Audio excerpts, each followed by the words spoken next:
Hello everyone, मैं विश्वजीत शर्मा स्किल्सनरी की ओर से फाइनेंशियल इंटेलिजेंस कोर्स के अगले वीडियो को लेकर आया हूँ। पिछले वीडियो में हमने हेल्थ इंश्योरेंस के नीड के ऊपर बात की थी।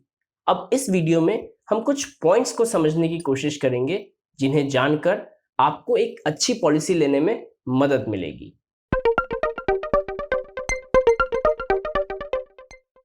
मैं कौन सा पॉलिसी खरीदूं?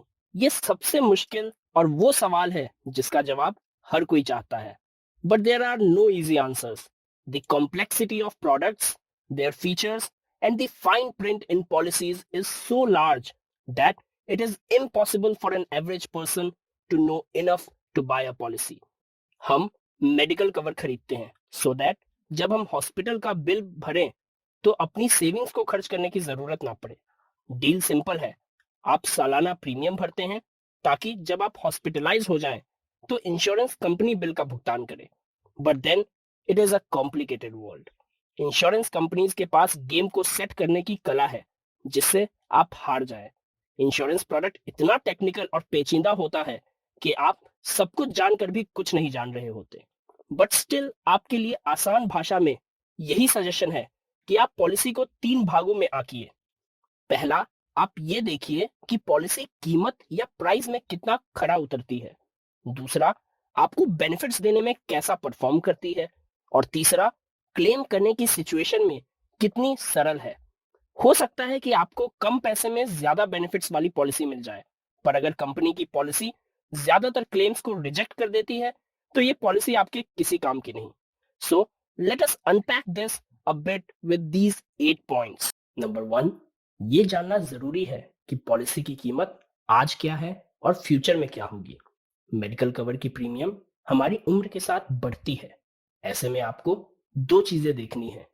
दूसरे कंपनीज की पॉलिसीज की तुलना में पॉलिसी की कीमत आज कैसी है और ये भविष्य में कैसी रहेगी।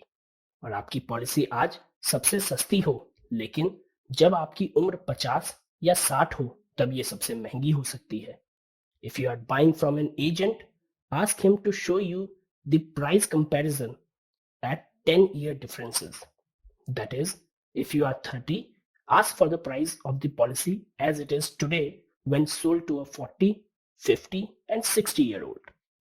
Number 2, ऐसी पॉलिसी देखिए जिसमें कोपे का क्लॉज ना हो।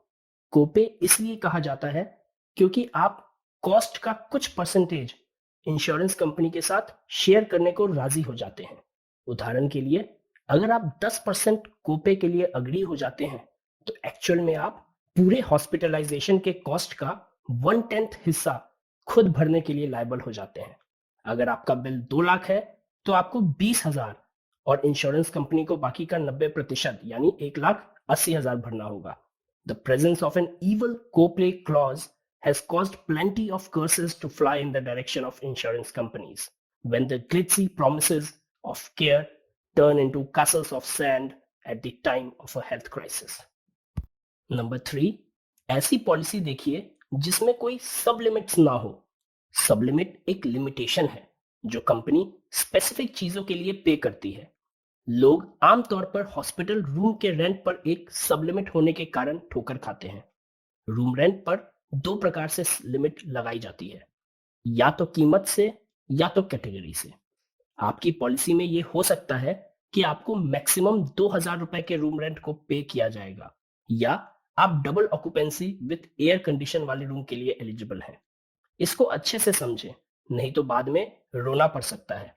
एक उदाहरण से इसको समझते हैं। एक इंसान नी सर्जरी के लिए दिल्ली के एक हॉस्पिटल में एडमिट होता है। 4 लाख का कवर होने के कारण वो सिंगल डिलक्स रूम चूज करता है जिसकी कीमत 8,000 रुपए पर नाइट होती है।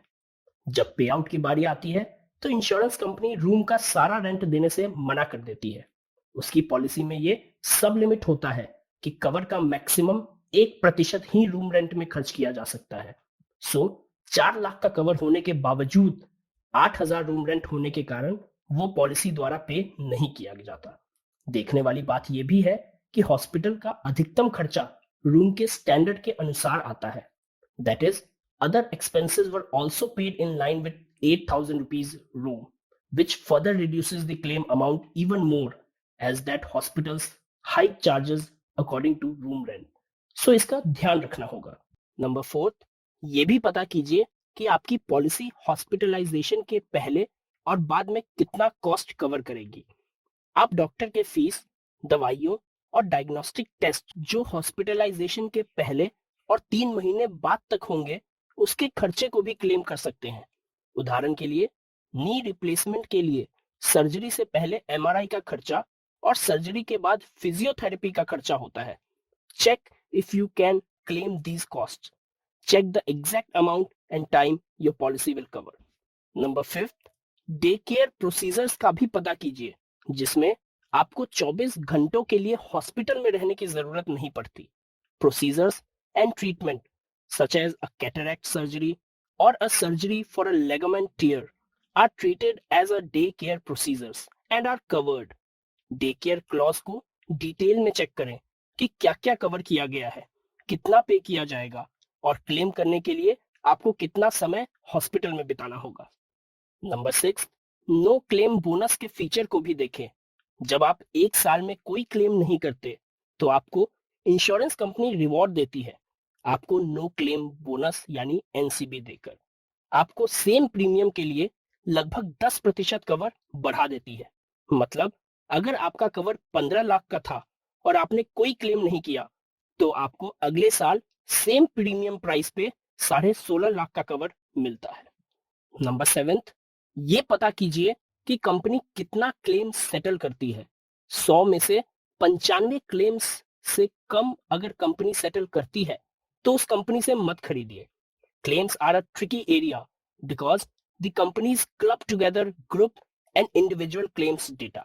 Group claim कंपनीज द्वारा अपने एम्प्लॉयज के लिए लिया जाता है, जो कि सस्ता होता है और आसानी से पे कर दिया जाता है, बजाय इंडिविजुअल क्लेम के। Unfortunately in India, claims data is not standardized and is difficult to get. Better ask the agent. And number 8, ऐसी कंपनीज से सावधान रहें जो कंप्लेंट्स का डेटा पॉलिसीज बिकने के परसेंटेज में देती हो। इंपॉर्टेंट और काम की बात यह है कि कितनों ने क्लेम लिया और फिर उनमें से कितनों ने बाद में कंप्लेंट फाइल किया। ये नंबर बहुत कम होना चाहिए आपके पॉलिसी चूज करने के डिसीजन में। Look for a policy that has less than 30 complaints on every 10,000 claims made. It is very lengthy and time consuming process to select an appropriate health insurance. आप online जाकर अलग अलग health covers की ratings check कर सकते हैं। Live mint जैसी website पे आपको आराम से मिल जाएगी। Apart from this, you should always remember the points discussed and clarify from the person who is selling you the cover. If he can't do the work, find another agent. After all, he will be getting a commission on your purchase now and every year after you buy. Let him earn this commission by doing the work that you want him to do. Don't get distracted by the sales techniques. So, अपनी policy का चुनाव करते समय इन 8 points को मद्देनजर रखें। अब medical cover से आगे बढ़ते हुए अगले वीडियो में हम लाइफ कवर के ऊपर बात करेंगे। I also request you to like and share the video and also subscribe the channel if you have not.